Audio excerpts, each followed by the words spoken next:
Okay, so the question I have for you, I'm blocked, beyond blocked. About what? About my next steps in life. That's because they're actually not any of your physical business. Your vortex has got it. So you just need to hook up with your vortex. Yes. And I can see everything over there. I can see the whole picture. I can see it all happening. Then you're not blocked. That's the thing. I mean, it's like I go to take a step forward. And well, listen to your words. Listen to your words. You're trying so hard to justify. You think you're right. You're right. And what you think you're right about is, I'm blocked. I'm blocked. I know I'm blocked. And you know how I know I'm blocked? Because I'm not getting the stuff I want. I'm blocked. I'm blocked. I'm blocked. So we say blah, blah, blah, blah, blah. And you say, but I'm blocked. And we say blah, blah, blah, blah, blah. And you say, but that doesn't work for me. And we say blah, blah, blah, blah, blah. And we say, okay, you're blocked. But you're the blocker. You're the blocked and you're the blocker. Right. You're the What can I do to break through? Because feeling like you have to break through is your problem. What are you breaking through? I want to get over there to that vision that We know you want to get over there, but you know what a clue or evidence is that you're blocking yourself in the moment. It's negative emotion. So what do you think is the most often negative emotion that you feel? Disappointment. Disappointment. That's a strong one. And what is it you're disappointed about?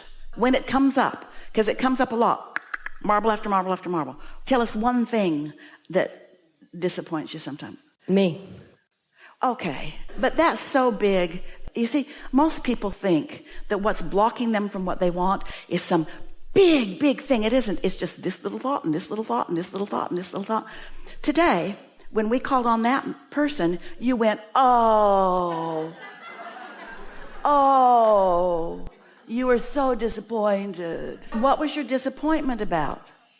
I wasn't disappointed. I was like, no way, because he had manifested it, and I was amazed by that. So you were disappointed that you hadn't manifested it? No, I was excited that he did it. No. You all heard her. You didn't say, yay! You said, no! Okay. All right. And so that's that shortage consciousness. That's that he got something that I want. And that is at the basis of almost everybody's disappointment. You're measuring yourself against what others are doing instead of measuring your marbles against your marbles. Are you getting this? Mm-hmm. You see, you can't just say it doesn't work. You got to do the work. Well, we're telling you how you do the work. You feel an emotion. You figure out what it is that caused the feeling. And then you're going to reach for other thoughts, other feelings around that. Mm-hmm. So if that ever happened again, you're in another room somewhere. You want to get called on. Somebody else get called on and you go, oh. And then you say, oh, wait, I've got a game for this. So you put in the center of this what's bothering you. Other people get things that I want and I don't get things that I want, which makes me think that other people are better than me or other people are more blessed than me. This is a long, long list of things that you do. Or I'm not good enough or I'm not smart enough or I should have done something different or my parents were wrong and they should have given me more.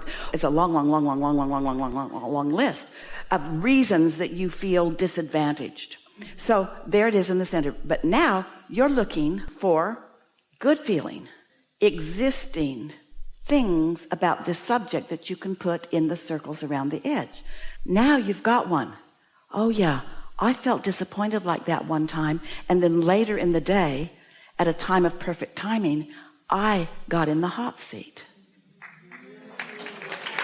So which of those thoughts are you going to drop in your bag the most often?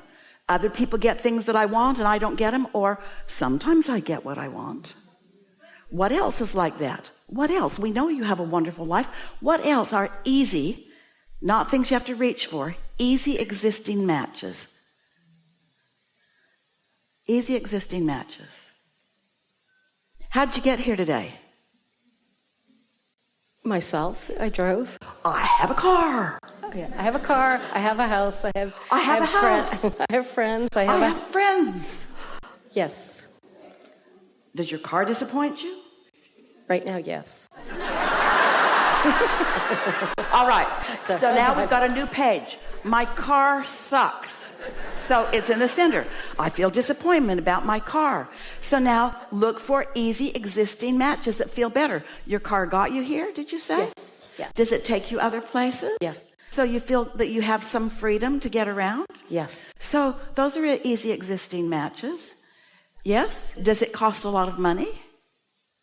Yes. Now we need another page. I'm disappointed. Is it a nice car? I bought it and it's not a good car. Yeah. And did you pay too much for it?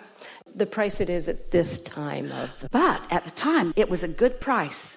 It was a good match for me. It satisfied many intentions. I'm glad I have this car. What about your house? Needs a lot of work. So your house disappoints you. Turn to another page.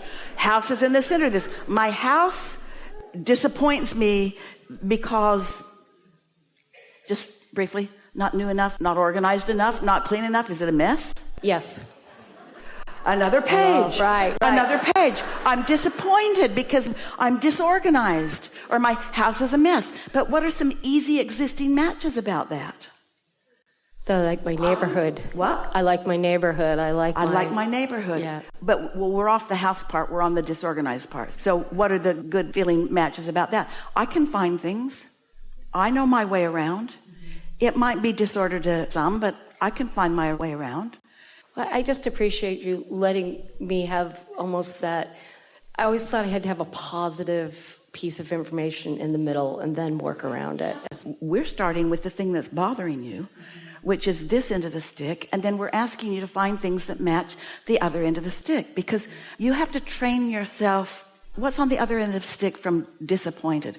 What's on the other end? Satisfied, or eagerness, or I'm proud of myself. Are you proud of yourself? Yes. All right. In some. Well, really, you're not perfect by your own standards? Right, In other words, you're still going to romp around here? You get the idea of this, don't you? Sometimes Esther will start with something and she'll end up with 10 or 12 or 15 different pages because one thing leads to another and one thing leads to another. And when she's finished with it, she feels great.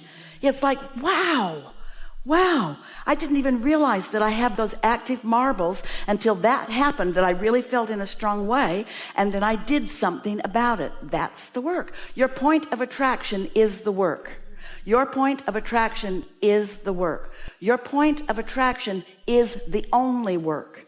Your point of attraction is the only work. Your point of attraction is the only work. Your point of attraction exists because of the thoughts you think. Don't take the hardest thing and make a wheel about it. It could kill you. Start with easy things until you get the hang of this, until you understand that even very difficult things can lift off of you easily. And when they lift off of you emotionally, your point of attraction has changed so they will lift off of you physically. You could have a dreaded, deadly, everybody says it, deadly disease. That's hard to think about. But if you could not think about it, or if you could find easy existing matches, if you could find easy existing good feeling matches, until you actually feel lighter and freer, until optimism is much more often than your worry, when that resistance lifts off of you and you can feel the shift emotionally, it is our promise to you. It must lift off of you in every other way. Because if it's not part of your vibration, it's not part of your point of attraction. And if it's not part of your point of attraction, it cannot stay manifested. That's what Jesus knew. And that's why he said, don't talk about this. They're not ready. They're not ready. This is just between you and me. They're not ready.